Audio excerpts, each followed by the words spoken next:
You close your eyes and finally drift off, but your body isn't the only thing resting. Inside, something else is still working, sorting, storing, processing. Now picture this. What if that quiet, still moment at night, when the world turns off, was actually the perfect time to help your English grow? No more cramming lessons before bed, no more guilt over missed study sessions. Instead, you're building English while you sleep. It sounds like magic, but it's not. It's backed by real science. And today we'll show you how to make it work for you. While most people are burning out chasing productivity, we're flipping the script. Because rest isn't the enemy of progress. It might just be the secret key. So, can you really improve your English while sleeping? Let's find out, together. You spend nearly a third of your life asleep.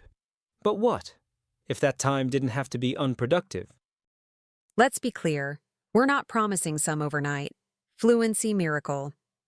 But science shows your mind stays active while you sleep, especially when it comes to language. So, instead of saying, "I don't have time to study," what if English was quietly becoming stronger, even while you rest? In this episode, we'll teach you how to create a simple and powerful sleep learning routine. You'll learn how to pick the right audio, set the ideal environment, and use rest as a quiet partner in your fluency journey. But we'll also be real with you. Sleep learning won't make you fluent overnight. And we're not here to sell you fantasy. This is about upgrading your habits with smart, proven tools. And to make it easier, we've created a free PDF with all the strategies from today's episode. Download it in the description to follow along. Because if your brain is already working while you sleep, why not make that work count? Let's clear up a common myth. When you fall asleep, your mind doesn't switch off. It shifts into a new gear, quiet on the outside but full of activity within. While you rest, your inner system gets to work. It sorts, organizes, and strengthens everything you learned during the day. Especially when it comes to language.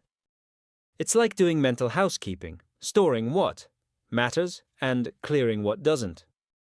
There's a name for this process: memory consolidation. It's how your subconscious decides which information sticks and what fades away. So, if you reviewed English phrases earlier and hear them again while falling asleep, that repetition gets locked in more deeply. Have you ever gone to bed with a problem and somehow woke up with the solution? That wasn't random. It was your mental engine quietly solving things in the background. Even during light sleep, your subconscious stays partially receptive. It registers soft, repetitive input, especially simple language. This is why sleep learning can actually work. It doesn't teach from zero. It strengthens what's already there, softly, steadily. Your body might be still, but your mental engine? Still. Tuned in. Let's be honest, sleep learning sounds almost too good to be true. Play English while you rest and wake up fluent? Not quite. But here's what it can do when you listen to simple English phrases while you sleep. Your subconscious begins to recognize familiar sounds, rhythms, and structures. It's like hearing a song repeatedly. You're not actively studying the lyrics, but one day, you realize you know them. That's the power of gentle repetition. Even during rest, your inner system picks up patterns and starts connecting them naturally. What sleep learning can't do is also important. It won't teach you grammar rules. It won't help you form long, complex sentences. And it definitely won't give you confidence to speak on its own. There's no shortcut here.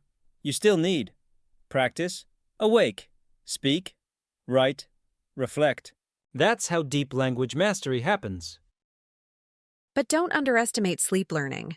It's a powerful tool for reinforcement, a quiet, consistent way to support your daytime efforts. Think of it as background support. It's not about magic. It's about creating momentum. Because even slow progress, when it's steady and intentional, leads to real results. And every night of meaningful repetition builds a stronger foundation than you think. You can have the best English audio in the world, but if your environment isn't right, your brain won't absorb a thing. That's right. Sleep learning starts with setting the scene. Your space should say one thing: it's time to rest, and it's time to receive. Begin with sound. Lower the volume until it's just above silence. Think of background music at a coffee shop. Gentle, subtle, non-intrusive. Then look at light. Keep it dim or off completely. Darkness signals your body to slow down and allows your mind to enter deeper sleep cycles. Minimize distractions, turn off phone notifications, use sleep headphones or a pillow speaker if needed. Comfort matters. Temperature, too. A slightly cooler room improves rest, and that improves memory retention. Create a routine. Close your apps. Take a breath. Start your English playlist and let go. Remember, your brain listens most during the first hour of sleep, so let that hour be soft, focused, and clean. If your space supports the goal, even your dreams can. Participate. Not all English audio works while you sleep. You need the right kind, simple, slow, repetitive. Forget fast conversations or complicated podcasts. Your subconscious craves clarity, rhythm, and calm, almost like a lullaby in English. Start with vocabulary lists. Choose words you want to. Remember, spoken slowly, with natural pauses. Let your inner system absorb each one without pressure. Short dialogues work great too. Nothing dramatic, just real-life English moments, ordering food, saying hello, asking for help, the kind of English you'd actually use. And here's a secret weapon: positive affirmations. Simple phrases like, I'm learning more every day. I speak English with confidence. These go deep. They stick with your deeper self and shape how you think. You can even record your own voice, read a few helpful sentences slowly, and play them softly at night. That personal connection adds power. Avoid loud background music or grammar-heavy lectures. You're not analyzing. You're allowing your mental engine to gently absorb. This is passive learning, so keep it soft, friendly, and familiar. The goal isn't to study, it's to receive.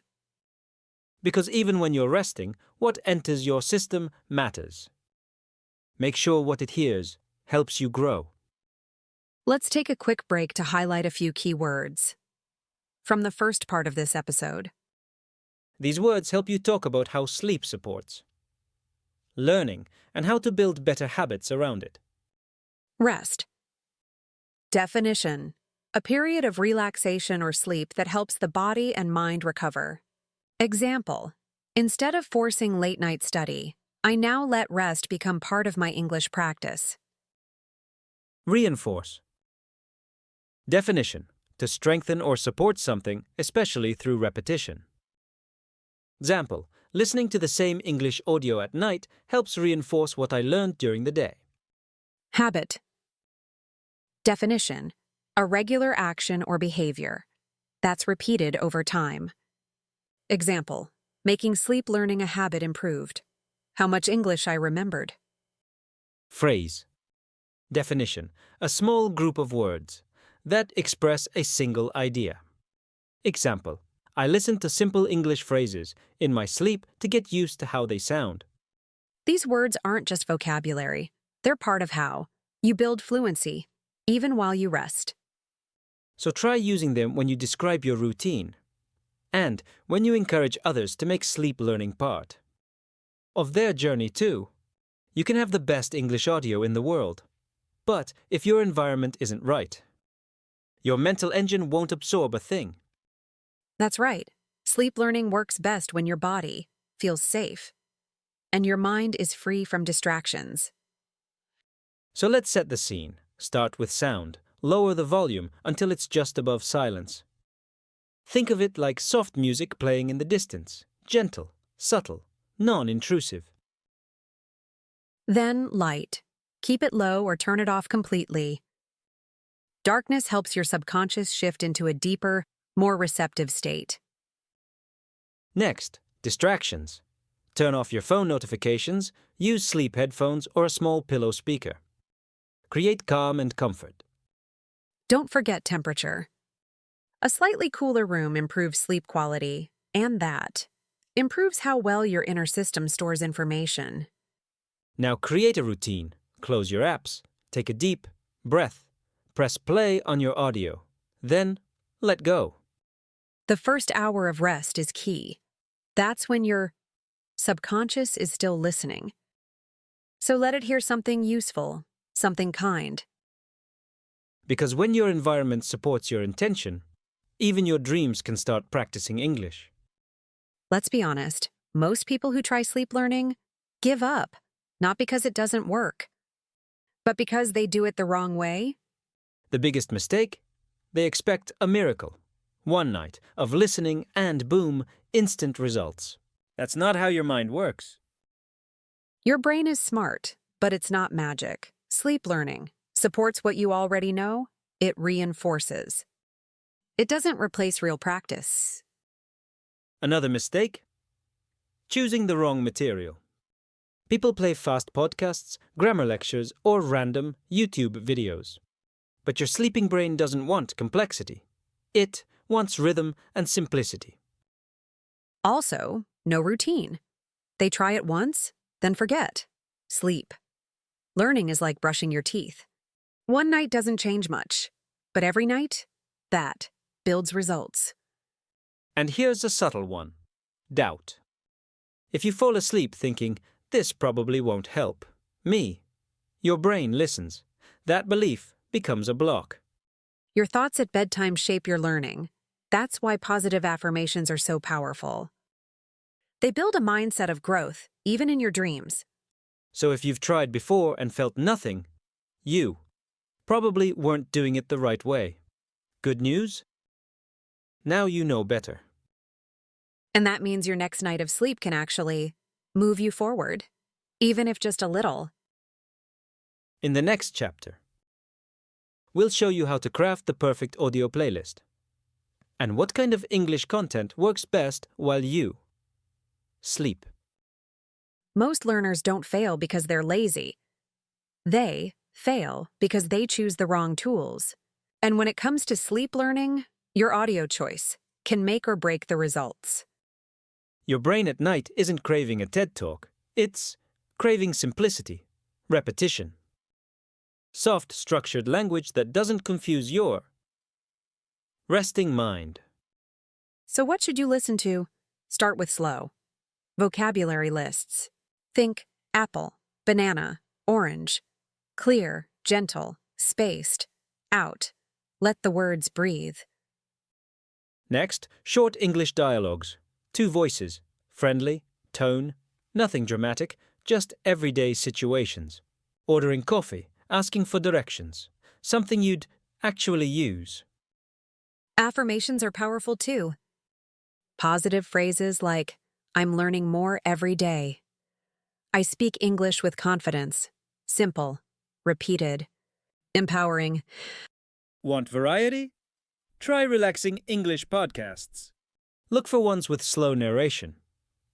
Topics like sleep, stories, calming nature facts, or meditations in English. But be careful, avoid background noise, loud music, or fast speech. Even when you're asleep, your mind can get overwhelmed. Best advice? Create your own playlist. Mix vocabulary, affirmations, and light conversation. Make it yours. Your brain responds better when it recognizes what it hears. Coming up, what sleep learning won't do. Let's set realistic expectations so you can stay motivated and focused. Now that we've explored habits and tools, let's highlight a few key words from this second part of the episode. These are words that show up when we talk about focus, progress, and your bedtime routine in English. Distraction. Definition: something that pulls attention away from what matters. Example: turning off notifications helps reduce distractions while I sleep. Environment. Definition: the physical or emotional setting in which something happens. Example: a calm sleep environment helps my subconscious absorb more English. Repetition. Definition: doing or hearing something again and again. Example: repetition of simple phrases helps my mind remember them, even while resting. Affirmation.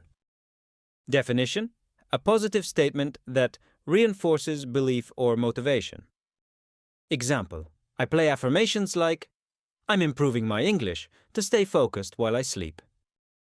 These words may seem simple, but they describe the real process of building English habits, even in silence. Use them in your journal, in your self-talk, and when you explain your learning routine to others. Because vocabulary isn't just what you learn, it's what you use to shape your experience. Pain can silence you. It can shrink your courage, your dreams, your voice. But what if the very thing that once hurt you is the reason you're ready to speak? Think about it. Every rejection, every moment of fear, every struggle, it didn't just leave scars. It gave you something real, truth, depth, a story worth sharing. And this isn't just about words. It's about expressing who you are, saying, I'm learning. I've been through things. But I'm still here, and I'm not giving up. Pain doesn't make you weak. It makes you human. It gives your voice a reason to rise. So speak, even if it's messy, even if your grammar's off, even if your voice shakes. Because behind those words is strength. You don't have to hide the hard parts. You can turn them into phrases, into stories, into connection. When your words carry your truth, they land deeper. They move people, and they move you forward. Fluency isn't just smooth sentences. It's being real, being present, being brave enough to speak even when it hurts. So here's your reminder. Your pain doesn't make you less capable. It makes you powerful. And that power? It belongs in your English. Most English learners wait. They wait for the right course, the right mood, the right time. But here's the truth no one likes to admit. No one's coming to push you. Not a teacher, not a partner, not a perfect YouTube video. And oddly enough, that's the best news you'll hear today. Because once you stop expecting someone to rescue your progress, you start leading it. You stop asking, what should I do? And start doing. What you already know works. That's real freedom. It's not waiting. It's choosing. Choosing to show up, even when you're unsure. Choosing to act, even if it's just a few minutes a day. You don't need permission. You don't need a certificate. You don't need to be confident to begin. You build confidence by beginning. So stop outsourcing your effort. Don't wait for a sign. Be the sign. Be the spark. Be the reason your English improves this week. Think about it. Your future self is watching. Will they thank you for showing up today? Or wonder why you waited? You're not just a learner. You're the leader of your own language growth. And you're stronger than you think. You don't need another course, another app, another perfect moment. You need one thing: action. People who speak English with ease? They didn't wait until they felt ready. They began when they were nervous, unsure, unprepared. And that's exactly what helped them grow. You might be thinking, but I still make mistakes. Great. That means you're learning. Mistakes don't prove failure, they prove effort. You don't learn to swim by watching others. You get in the water, you splash, you struggle. And then you float. Say one English sentence out loud. Record your voice. Order coffee in English. It won't be flawless, but it will be real. Today isn't a rehearsal, it's your actual life, so use it. Even 5 minutes of honest effort are worth more than days of waiting. You don't need the perfect plan. You don't need ideal conditions. You just need to begin. Because the only wrong time to start is later. Close your eyes for a moment. Now, picture this. You wake up tomorrow feeling proud of yourself. Not because you're already fluent, but because you're finally showing up for yourself. This episode wasn't just about learning English in your sleep. It was about treating your time and your growth with respect, even when no one's watching.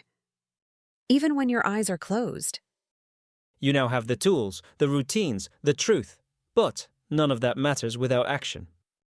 So the real question is, will you use them? Speak before you feel ready. Practice even when you're tired. Keep showing up, especially on quiet days. Because this version of you, the one who keeps going, that's the one who grows. We're not here to teach perfect grammar. We're here to remind you you're capable, you're evolving. And your voice matters. If you haven't downloaded the free PDF yet, now's the time. It has everything from today's episode, tips, strategies, and simple habits to turn your sleep into progress. You'll find the link in the description. And when you're ready, tap the episode that's now on your screen. It's the next chapter of your growth. And it's calling your name. Keep building, keep practicing, keep believing. Because your future is calling. And this time, you're going to answer.